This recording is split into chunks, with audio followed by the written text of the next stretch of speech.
Hago.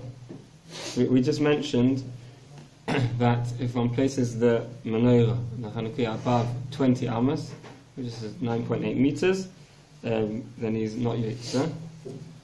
Hago, vafilu lo kach dolo v'nicho lemato mikach lo yotze, the hadloka is a mitzvah.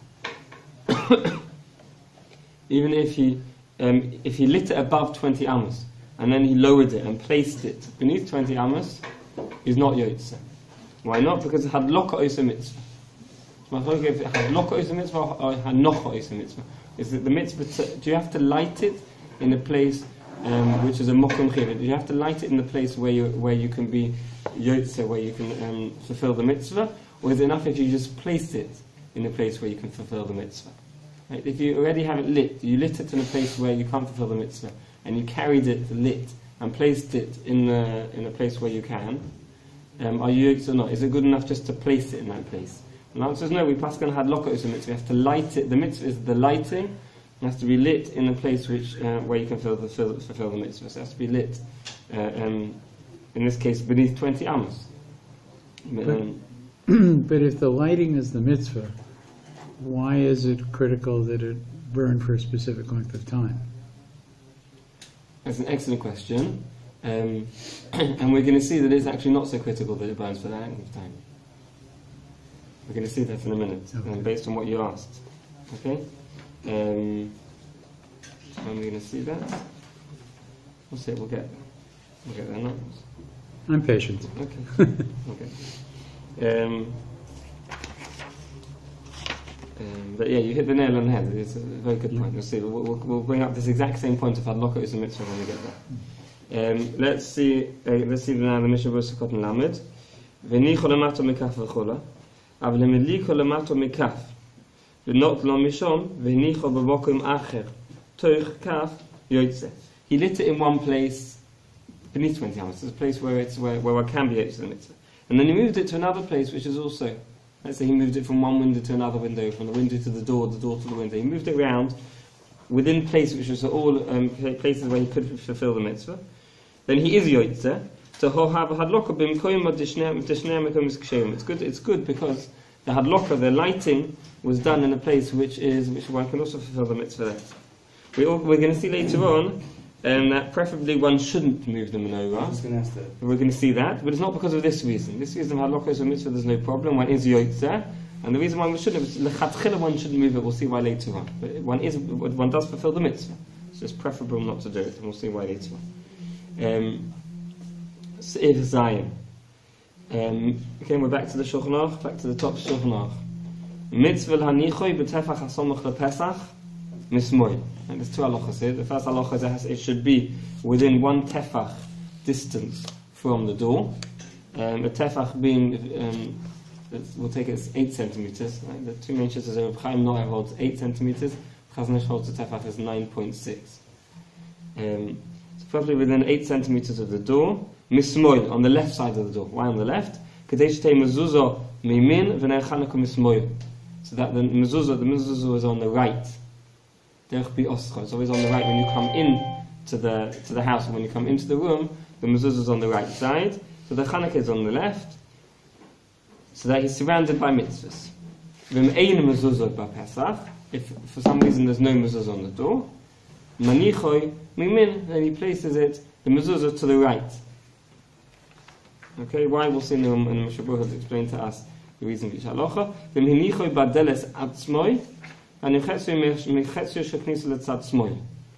If he places it literally means on the door itself. It doesn't literally mean the doorway itself. It means in the doorway. If he places it in the doorway, then he should place it on the left side of the doorway. So this would be after the mezuzah. The mezuzah is in the doorway. It is in the same place where the mezuzah is. If he's first we mentioned if he's lighting just outside, then he places it within the tefach.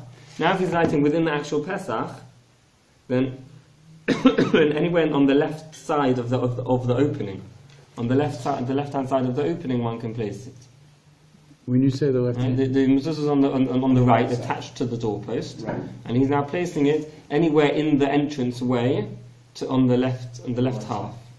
What's the opposite the mezuzah. is Again, what we're talking opposite the mezuzah. If Unless there's a there's no mezuzah there, mezuzah. if there's a mezuzah there, you place it on the other side to the mezuzah, right? What's the hakpada on one tefach? We were saying before that there's an. So we'll see. The Indian Mishnah will explain to us why one tefach. That's a good question. Why one tefach? We'll see in the Mishnah. Okay. By the way, as a general rule, if there's anything I say we'll see in the Mishnah Berurah and then we don't see it, then we'll ask me again and I'll tell you. Right? You don't mind us asking you the first time. If I'm you can ask as many As long times as as you you don't want. mind you putting us off. You can ask as many times as you want. Okay, where did we get to? Okay, we finished the Shulchan Aruch. Let's go now.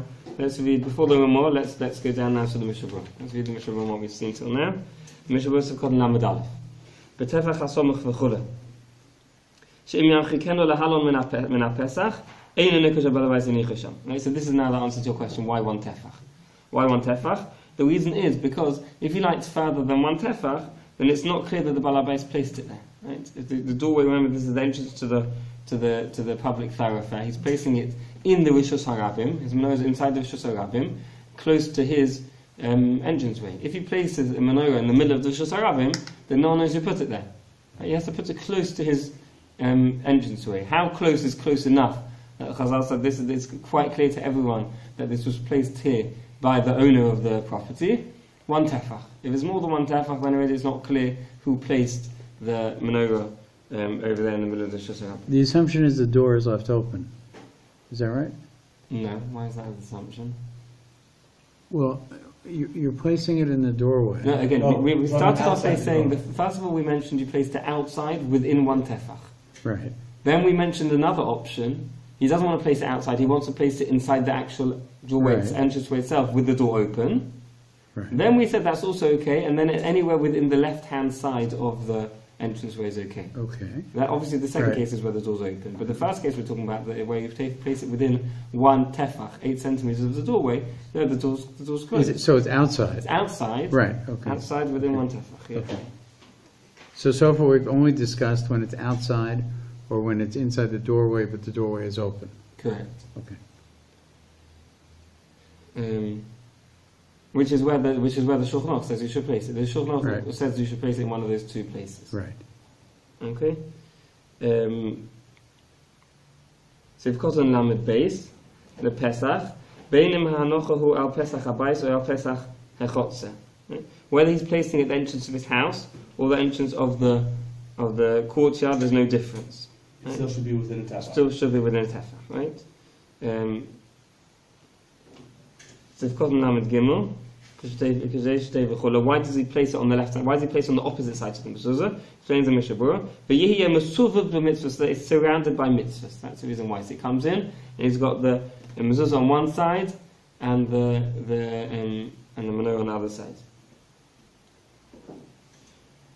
Mihu, but the eved miniach ner Chanukah mimin yotza. But the eved, if you place the ner Chanukah on the right hand side, then he is yotze. It's not ma'akiv. So din lechatchila. Preferably you should do that. So you've got Lamed Daled. The main v'chol mimin to call midi the mitzvah yimin odif. Now we're talking about where if he doesn't have a mezuzah on the entranceway for whatever reason, then he places the menorah to the right. Why does he place them on the right side?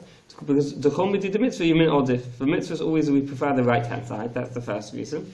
But the second reason, the ikar person in the tzvei shall call point in the tzad yamin. People always turn first to the right. People always look to the right hand side first, and therefore there's more person nissa.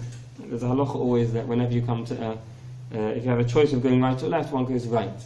Right? One always goes to the right. Like for example, the Sefer Torah, you'll notice that the chazan always goes to the right to take the service of the bimah. On the way back from the bimah, he also comes to the right to come back to the oren. And there's a halacha kol pinas always to turn to the right. So therefore, because people are likely to turn to the right, therefore one should place it on the right.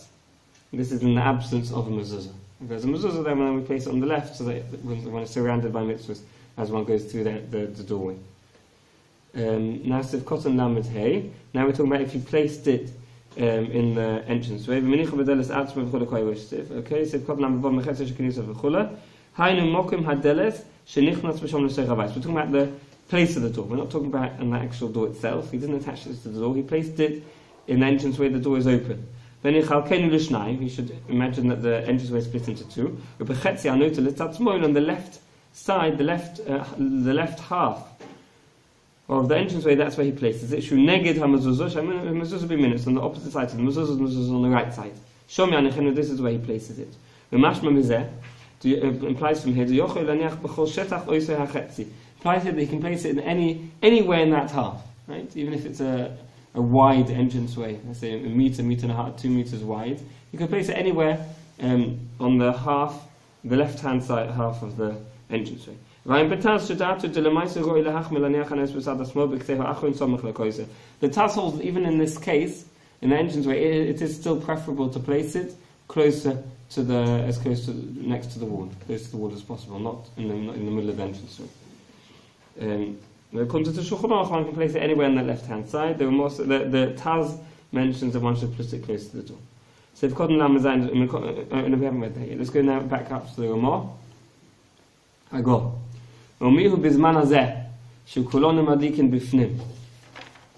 Okay. This is, I don't know if we discussed this, lighting indoors, that we said the entire, even if we did, let's recap. The Shulchan Aruch, the Gemara says to light outside by the Tefach HaSamuch LePesach. The Gemara also says B'shas HaSakona, in the time when it's a danger to leave it outside because of the goyim. Manicha al Shulchan V'dayo, one can place it on one's shulchan and leave it on the table. Doors closed, windows closed, no one can see what's going on, and that's good enough. And there's Persum Enissa not for the people outside. There's Persum Enissa for the people inside the house. They will publicizing this for them. Now the Rishonim would discuss, a number of Rishonim, the Itur, the Ozarua, they discussed that in their days the minhag was still to light inside, even though there was no danger. It wasn't a Shas HaSakona. And this bothered them. They mentioned that surely we should be lighting outside, like it says in the Gemara. However, it's quite clear that the minhag in their day was to light inside, even though there was a Sakona, and it's quite clear that they didn't change the minhag. They mentioned surprise at the minhag, but they didn't change the minhag. So this is clearly the minhag also on the day of the Ramah. Like they were lighting inside. It's like 400 years ago. The time of the Ramah is more than that, 500 years ago. Yeah. He was born just under 500 years ago. Yeah. He was born in 1529. 1529, yes. He was born just under 5. He was born 490 years ago. Yeah. This was a minhag among Ashkenazim. That's from the Ramah. Yeah, when the Ramah tells us what they did with Manazeh, it could be this Fatim as well, but we don't know for sure. When he mentions what the minhag in his day, he's referring to what he saw in Europe. Right. So it may never have been the minhag, for instance, here in Israel. To what? To light indoors. To light indoors, that's correct. We don't know that. That's correct. בזמן הזה שכולנו מדליקים בפנים ואין הקל לבני רשוס העולם כלל אין לוחש כל כך. So the Ramah says in nowadays when we light inside, right, in the time of the Ramah there was the light inside. They didn't even light in the window. Right. ואין הקל לבני רשוס העולם כלל. It didn't even light at the window, correct? And there's no hekel zishravim. Ein lochush kol kach im ein madlikim b'tefach haSamuch LePesach. He says one doesn't need to light close to the doorway. Seeing as it's not the whole point of lighting close to the doorway is you're lighting outside, and it has to be close to the doorway so that it's clear. Sorry, it's clear that the menorah was lit by the owner of this property. That was the reason why you light by the doorway. So if one's lighting indoors, then there's no reason to light by the doorway. That's what the Ramah says. It's interesting. You mentioned a couple of times that the whole idea is that you have to advertise the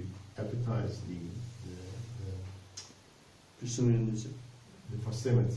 Okay. Yeah. It's a detail that's got to be the owner next to the owner's house and all that. Look at Chabad. Chabad is in the middle of a city, and it's big, and that's the most impressive exhibition of announcing the right. Right. So let's put it this way: the person in Chabad who lights that menorah with 1 million people watching, right? Then it's aired live to everyone else. Right? He still has to go afterwards. He has to go back to his little house, right, which might be in a little back alley somewhere, and there he has to light with a bracha, because that's the mitzvah of Chazal. Right? We saw there is a mitzvah. We're going to see when we see lighting in shul, this inyan of lighting in public places. There is an inyan lighting places in public places. There was a minhag always to light in a Beis HaKnesses. We're going to see. Cancel out the private light. No, the private lighting is the main one. So we're going to see. Even the person who lights in shul, he has to light in with a bracha. That's the main mitzvah. In addition to that, there's to light in public places. As we see, we'll see that. Can I just add one other question? I think we covered this, but I just want to be clear. If the doorway does not face out into the street, but let's say it's an L shape, the doorway is this way and the street is this way, right? So at that point, would you place the menorah closer to your gate than to the doorway? It still indicates it's yours. Again, exactly the situation. Let's say that the doorway faces east, Okay. for argument's sake, Yeah. right? But the street is north. And How there's do a you get path. from the doorway to the street. There's a path that Oh, goes. there's a path. There's no An continuation of L-shaped the path, building. right? No continuation of the building. It's a path. Yeah. Okay.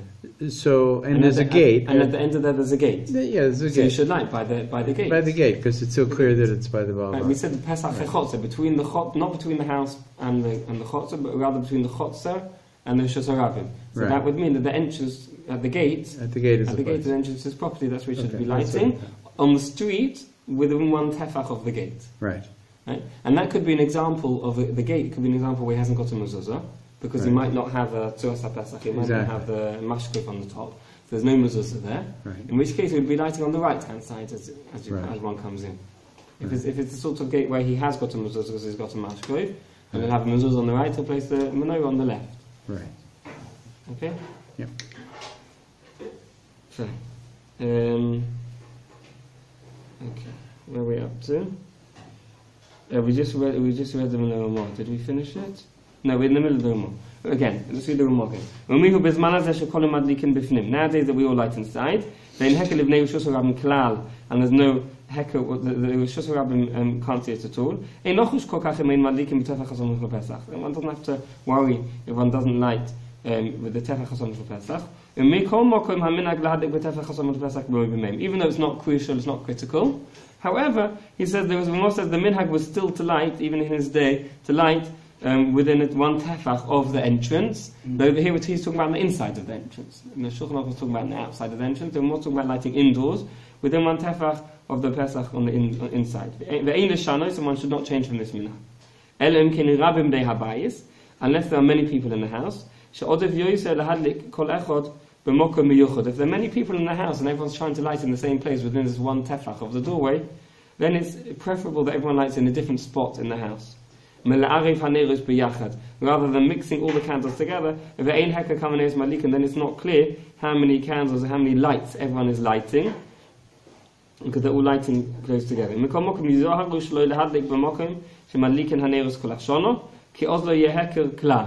One shouldn't light in a place where one lights candles all year, because then there's no hecker. Which nowadays one wouldn't have a problem with that, because we don't light candles the rest of the year. Except for maybe on a birthday on top of the cake. Otherwise, when it's outside, so you do put all of them together? When you're doing, in the times that when you're... Well, even when one lights outside, one has to bear in mind what the Ramah says, and make sure one lights in a way that it's clear how many is lighting. For example, to put them on different levels. If you have one after the other, nowadays also where we have fixed menorahs, chanukiot, it's also more nicker, right? And if you were just placing glasses or things, then you doesn't know how many there are. Nowadays when we have a chanukiah, it's more. Okay. Let's continue.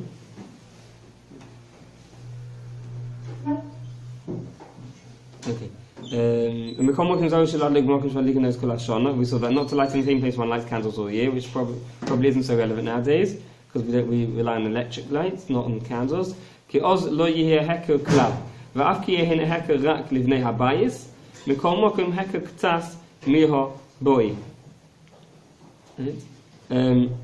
the people in the house, it has to have a hecker that is not a standard light. Sorry? So even to the people in the house, it has to be a hecker that this is special for the mitzvah and not a standard light. No, he was going back to when he's talking about what this is hecker. He's talking about when the ein hecker kama neus madlikin. Right. Ein HANUKKAH, even though it's not so clear how many you're lighting, he says one can't light. One shouldn't light in a place where you light candles all year. Right.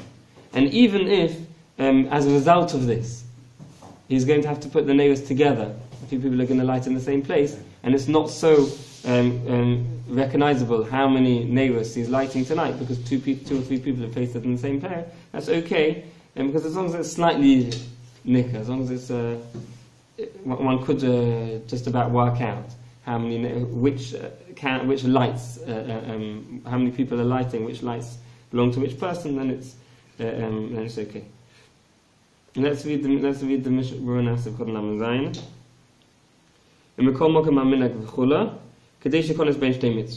Says the Ramah, the reason why, even though one lights inside, one should still light by the entranceway, is because one still has the reason that one should be surrounded by mitzvahs. He enters between the two mitzvahs, the mezuzah and the HANUKKAH. That's the reason why when people light indoors, one should still light by the entranceway. So even though the Ramah says one shouldn't change from this, one should light by the entranceway, says the Mishnah,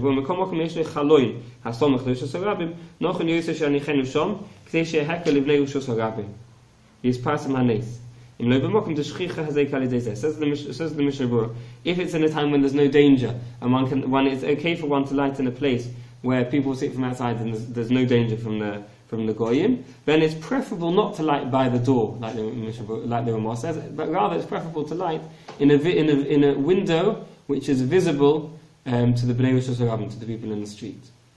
Right? It's only if either it's in the case of sakana, therefore one can't light in the window, one doesn't want to do it, can't make it visible from outside, or one has not got to have it, one does not have any windows which are visible from the street, then one should light indoors, and the place indoors to light it would to be by the door. This is what the Mishnah says. Hasidim don't do this. Hasidim light by the door. They light by the door on the inside. Yeah, by the door. The Ramah is saying that it's preferable to light by the window than by the door if you're lighting inside. Again? Mishnah. It's the Mishnah or the Ramah? We just the Ramah mentioned to light by the door. The Mishnah says that if one can do shemoneh-esrei, one can advertise the nes by lighting by a window which is visible from the street, then that is preferable. One should rather light by the window. This is talking about when one's lighting indoors. Again, right. If one is lighting outdoors, like Rabbi Eliezer says that nowadays we should rather go back to the dinner de Gemara and light outside, like the Gemara says, then one should light by the doorway outside within the tefach hasomach pesach outdoors. If one is lighting indoors, then we see here that the Mishnah says it's preferable to light by a window where it's visible from the street rather than lighting by indoors by the doorway. The idea of lighting with the door closed between the mezuzah and the others, walking between them, so to speak, is curious because the assumption is that the only place in the house there's a mezuzah is at the front door, which is not necessarily true. Correct. That's so that you would fulfill that idea of being surrounded on every single doorway inside the house.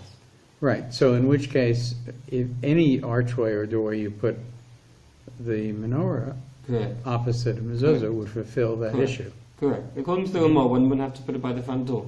Right. Right. Correct. I don't know if in his day they had as many doorways and doors as we do. Right. But yeah, definitely, if one has a house with many doorways, if one's doing like the Ramah, then one could light by any doorway. Right. But nowadays, generally, one would be doing like the Mishnah, and one would light by the, even if one's lighting indoors, one should be lighting by the window. So it wouldn't be so relevant. Right. Okay, let's continue. Back to the Ramah. No, back to the Shulchan Aruch. Right, and that goes back after the Ramah, the Shulchan Aruch. Back to the Shulchan Aruch. Ubebeis HaKnesses manichoi b'koisel doroim. He places it in the Beis HaKnesses. He puts it by the southern wall. Why? We'll see in the Mishnah. Obidiyom HaMenorah. That's the Mishnah was going to tell us to change those words. We'll see where in a minute. Umesajon memizoch lemayro, and the direction of the menorah should be in an east-west direction. So it's on the southern wall, east-west, right? So it's going to be perpendicular. It's going to be parallel to the wall, parallel to the southern wall. Okay. Umadlikin, let's carry on with the Shulchan Aruch. Umadlikin umevorchin v'Beis HaKnesses b'shum pirsa menorah. In the Beis HaKnesses, one makes a bracha, one lights, and one makes a bracha because of pirsa menorah. Even though it's not the ikatakon of Chazal to light by the individual lighting. However, there's a minhag to light in Beis HaKnesses, and one makes a bracha on this. It says the Gemara, Hago ve'in odom yotzei b'neiros shel Beis HaKnesses shel chalachzor lahadlik b'veisoi. One's not yotze with the neiros in shul, and one has to relight in his house. The minhag is to light in shul between mincha and ma'ariv. Generally, one lights between mincha and ma'ariv. Stam on erev Shabbos to light before mincha. If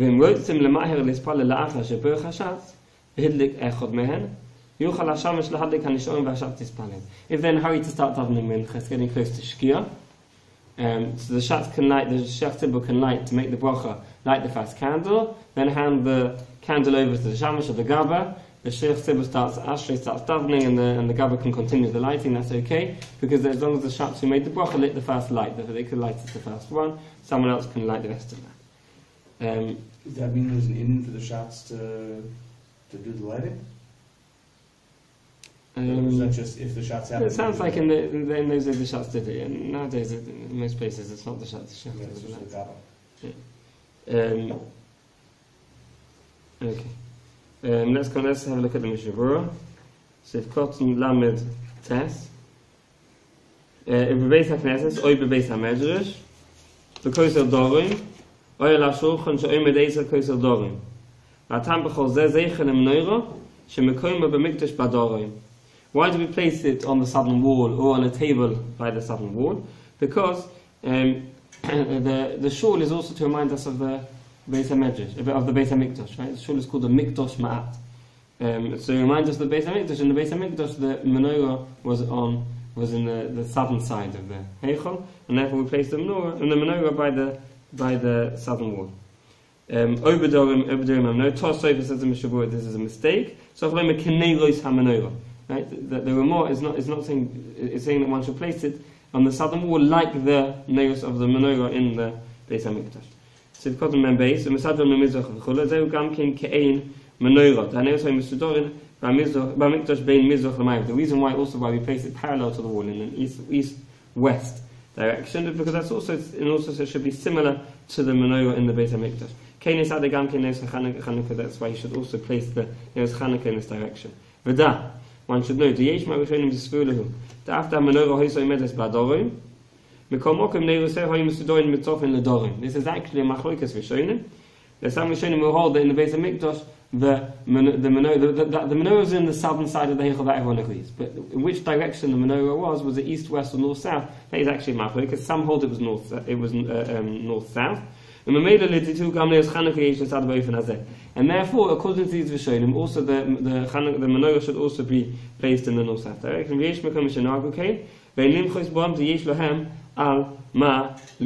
therefore, people who do it in this way, one shouldn't object that they have on whom to rely. Therefore, it's clear that preferably one should place the menorah east-west in the shul. However, if one did it north-south, then it's also okay. Because I was showing them hold that there was like that in the Beis. On the south wall, north-south? Yes. According to everyone, it's on the south wall.